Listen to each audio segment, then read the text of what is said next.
Francisco, da Escola Maria Aparecida, juntamente com o professor Adilson, da Escola Iracema Vilaça, estamos ministrando essa aula para o 9º ano.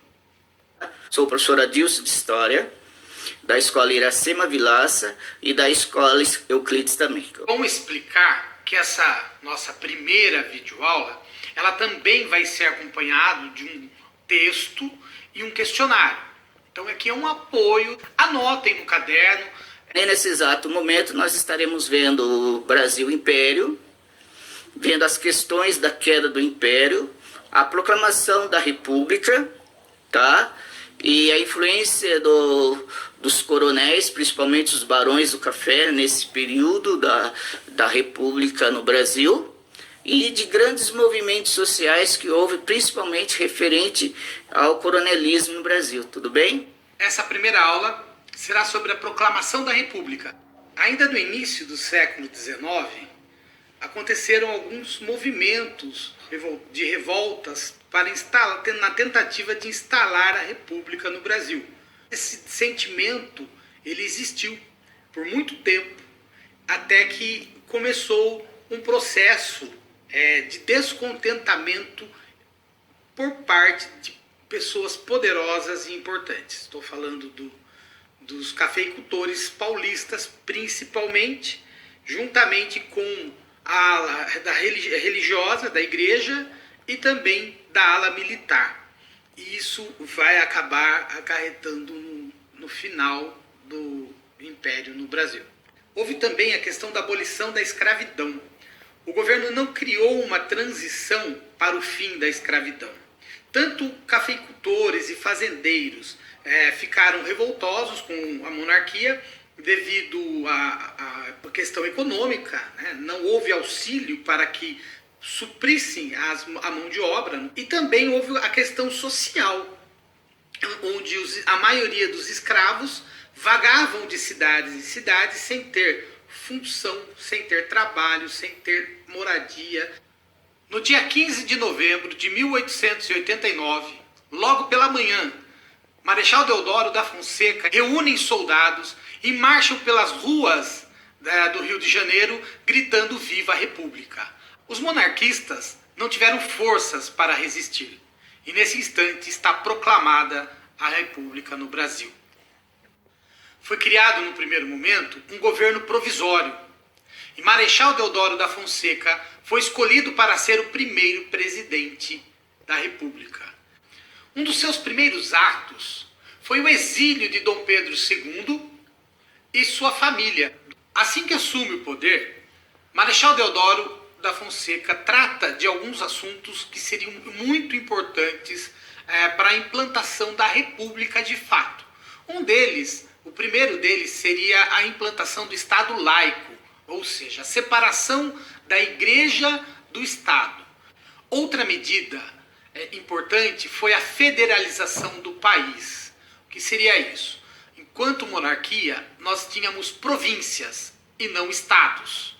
Com a República, nós passamos a ter estados. Estado de São Paulo, de Minas Gerais, do Rio de Janeiro. Qual mudança? Eles passariam a ter mais autonomia. Outro ponto muito importante foi a divisão do Brasil em 3 poderes de fato: executivo, legislativo e judiciário. Uma última medida foi o voto universal.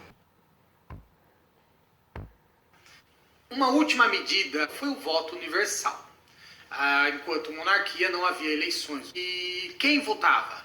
Então, não eram todos. Eram somente homens acima de 21 anos que soubessem ler e escrever e tivessem propriedades. O governo Marechal Deodoro da Fonseca teve alguns problemas bastante sérios. O seu ministro da Fazenda, Rui Barbosa, ele teve uma ideia de lançar um programa. Esse programa seria de incentivo a empresários, a industriais. O governo emprestava dinheiro, oferecia recursos para que essas pessoas pudessem investir. Porém, o brasileiro ainda não tinha um bom hábito, né? Desonestos, se fizeram de empresários, falsos empresários, tiveram os empréstimos e criaram empresas fantasmas. elas não existiam. Por sua vez, Marechal Deodoro, como bom militar, resolveu fechar o Congresso. E isso gerou muitos dissabores. E ele acabou renunciando. E aí, no caso, assume o seu vice-presidente, Marechal Floriano Peixoto. O Marechal Floriano Peixoto conduziu o seu governo até o final.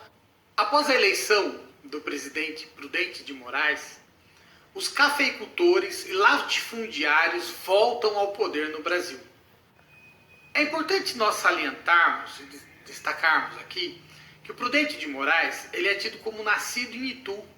Ele passou a maior parte da vida dele em Piracicaba, porém ele nasceu na cidade de Mairinque, que é a cidade vizinha de Mairinque, que na época pertencia a São Roque. E Prudente de Moraes é da nossa região, olha que interessante. E o governo dele não foi um governo muito enérgico, não. Foi um governo meio xoxo, muito político. O povo não estava acostumado. Tanto que o principal apelido dele era Presidente Biriba, né? Quer dizer, não era enérgico, era um presidente frouxo. Mas o grande destaque no seu mandato foi a questão mesmo da oligarquia, do coronelismo.